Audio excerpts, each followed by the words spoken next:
Top quality और consistent performance के लिए सिर्फ सिल्वर पंप नाम याद रखना। ನಿನ್ನೆ ನಾನು ಕೆಲವು ಪ್ರದೇಶಗಳಿಗೆ ಭೇಟಿ ಕೊಡೋದಕ್ಕೆ ಆಯಿತು. ಭೇಟಿ ಕೊಟ್ಟು ಅಲ್ಲಿ ಉಳ್ಳಾಳ ಕ್ಷೇತ್ರದಲ್ಲಿ ವಿಶೇಷವಾಗಿ ಹೆಚ್ಚು ಮಳೆ ಆ ಒಂದು ಪ್ರದೇಶದಲ್ಲಿ ಬಂದಿರುವಂಥದ್ದು. ಅಲ್ಲಿ ಒಂದು ಕುಟುಂಬದ 3 ಜನ ಅವರು ಅಲ್ಲಿ ತೀರೋಗಿದ್ದಾರೆ. ಶ್ರೀಕಾಂತ್ ಪೂಜಾರಿ ಅವರ ಸೀತಾರಾಮ್ ಪೂಜಾರಿ ಅವರ ಕುಟುಂಬದಲ್ಲಿ ಅವರ ತಾಯಿ ಮತ್ತು 2 ಮಕ್ಕಳು ಮೃತಪಟ್ಟಿದ್ದಾರೆ.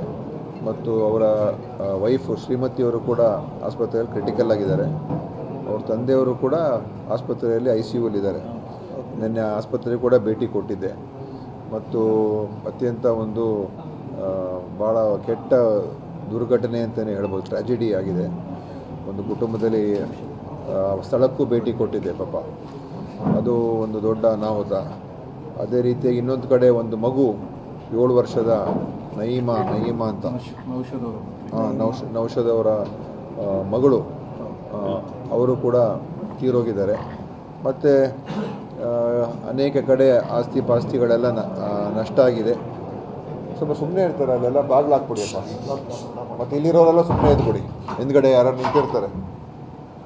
ಸೊ ಎಲ್ಲ ನೂರಾರು ಮನೆಗಳು ಉಳ್ಳಾಳದಲ್ಲೂ ಕೂಡ ನೀರೆಲ್ಲ ನುಗ್ಗಿ ಅವರ ಮನೆಯೆಲ್ಲ ಡ್ಯಾಮೇಜ್ ಆಗಿದೆ.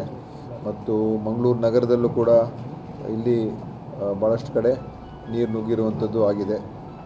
ಎಲ್ಲೆಲ್ಲಿ ಮತ್ತು ಏನೇನು ಪರಿಹಾರ ಕೊಡ್ತಕ್ಕಂಥದ್ದಕ್ಕೆ ಈಗಾಗಲೇ ನಾನು ನಿನ್ನೆ ಸಾಯಂಕಾಲ ರಾತ್ರಿ ಎಲ್ಲ ಅಧಿಕಾರಿಗಳ ಜೊತೆ ಮೀಟಿಂಗ್ ಮಾಡಿದ್ದೀನಿ. ಈಗಾಗಲೇ ಮೃತಪಟ್ಟಿರ್ತಕ್ಕಂಥ ಕುಟುಂಬಗಳಿಗೆ ಪರಿಹಾರ ಕೊಡುವಂಥ ಕೆಲಸ ನಿನ್ನೆ ಮಾಡಿದ್ದೀವಿ. ಮುಂದೆ ಈಗ ಸಭೆಯನ್ನು ನಾನು ಹಿಂದೆ ಮಾಡಿ ಮುಂಜಾಗ್ರತೆ ಕ್ರಮಗಳೆಲ್ಲ ತೊಗೊಂಡಿರಬೇಕು, ತಯಾರಾಗಿರಬೇಕು ಅಂತ ನಮ್ಮ ಇಲಾಖೆಯವರಿಗೆಲ್ಲ ಹೇಳಿದ್ದು. ಅವರು ಅದೇ ರೀತಿಯಾಗಿ ಎಲ್ಲ ತಯಾರಿಕೆ ಮಾಡ್ಕೊಂಡಿದ್ದಾರೆ. NDRF ಫೋರ್ಸ್ ಇರ್ಬೋದು, SDRF ಇರ್ಬೋದು, ಆಮೇಲೆ ಮೆಸ್ಕಾಮ್ ಅವರು, ನಮ್ಮ ಇಲಾಖೆಯವರು, ಹೆಲ್ತ್ ಡಿಪಾರ್ಟ್ಮೆಂಟು ಎಲ್ಲರೂ ಕೂಡ ಜಾಗೃತಿಯಿಂದಲೇ ಇದ್ದಾರೆ. ಆದರೆ ಪ್ರಕೃತಿ ವಿಕೋಪ ಈ ಥರ ಆದಾಗ, ಅದು ಈ ಥರ ಮಳೆ ಅನಿರೀಕ್ಷಿತ ಮತ್ತು ಈ ಸಮಯದಲ್ಲಿ ಇಷ್ಟು ದೊಡ್ಡ ಪ್ರಮಾಣದಲ್ಲಿ ಬರ್ತದೆ ಅಂತ ಯಾರೂ ಅಂದ್ಕೊಂಡಿರಲಿಲ್ಲ. ಆದರೂ ಬಂದು ಅದರಿಂದ ಸಮಸ್ಯೆ ಆಗಿದೆ.